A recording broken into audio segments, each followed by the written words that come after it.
বন্ধুরা, আজ আমাদের কেরালা সিরিজের দ্বিতীয় পর্ব। আমরা চটপট তৈরি হয়ে সকাল 6:30টায় বেরিয়ে পড়লাম মুন্নারের উদ্দেশ্যে। আমাদের যেতে সময় লেগেছিল 5 ঘন্টা। এই 5 ঘন্টার জার্নিতে আমাদের কোনো কষ্ট হয়নি, কারণ রাস্তার দুধারের ভিউ খুব ভালো ছিল।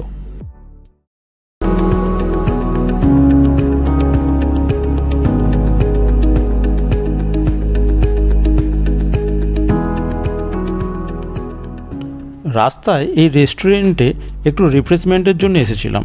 রেস্টুরেন্টটা খুবই পরিষ্কার এবং সাজানো ছিল। আমরা নিয়েছিলাম পাইনাপেল জুস। খাওয়ার পর আমরা বেরিয়ে পড়লাম আমাদের ডেস্টিনেশনের উদ্দেশ্যে। এখনও 3 ঘন্টার রাস্তা বাকি।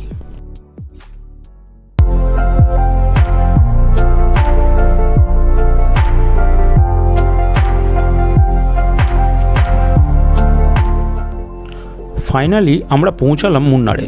এখানে আমরা উঠেছি 2 দিনের জন্য হোটেল মুন্নার কুইনে। রুমগুলো খুবই পরিপাটি করে সাজানো ছিল। রুম ভাড়া পড়েছিল পার নাইট 6,500 টাকা। আমরা লাঞ্চ করে বেরিয়ে পড়লাম সাইট সিনের জন্যে। তার আগে কিছু ছবি তুলে নিলাম।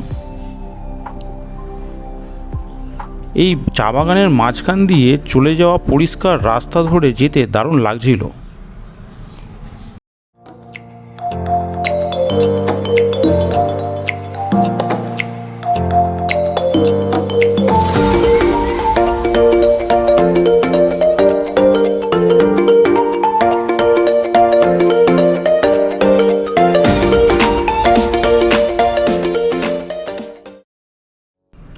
রাস্তার এক ধারে 3 জংলি হাতির দেখা পেলাম। চলে এলাম মেটুপট্টি ড্যাম। ড্যামটা বেশ অনেকটা জায়গা জুড়ে বিস্তৃত। পরন্ত বিকেলে বেশ ঠান্ডাও লাগছিল। পরের ডেস্টিনেশন ছিল ইকো পয়েন্ট। সেখানকার একটি ভিডিও আপনারা দেখুন, ভালো লাগবে আপনাদের।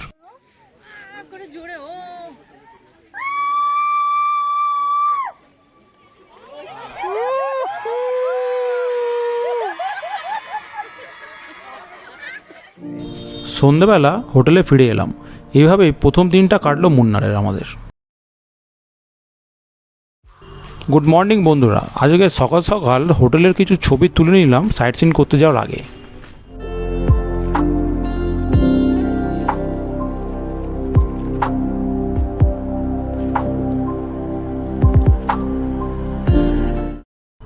ব্রেকফাস্ট ছেড়ে বেরিয়ে পড়লাম আজকের প্রথম গন্তব্যের দিকে।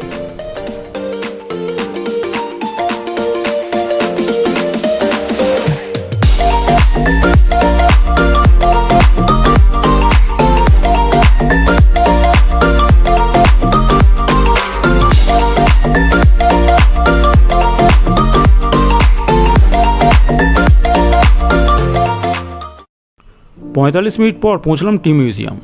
এখানে টিকিট কেটে ঢুকতে হয়। মিউজিয়ামে কিছু পুরানো চা বানানোর মেশিনও দেখলাম।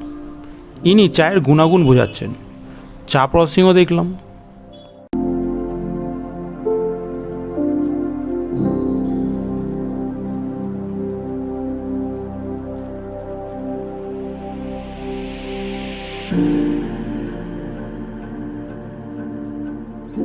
এই চা বাগানের টি শপ থেকে আপনি আপনার পছন্দের মতন চা কিনতেও পারবেন।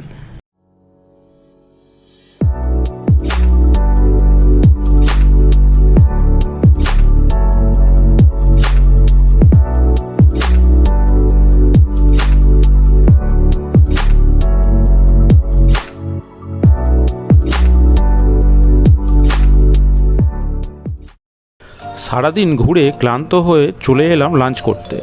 লাঞ্চ করে বেরিয়ে পড়লাম আমাদের পরের গন্তব্য জাগেরি ফ্যাক্টরির দিকে।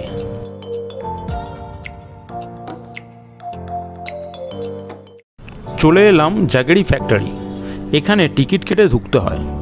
দেখলাম কিভাবে আখের গুড় তৈরি করা হয়।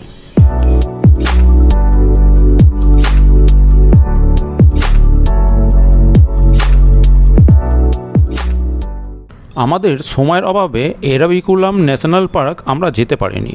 আপনারা কিন্তু মিস করবেন না। দিন শেষে ফিরে এলাম হোটেলে। এইভাবে শেষ হলো আমাদের কেরালা সিরিজের দ্বিতীয় পর্ব।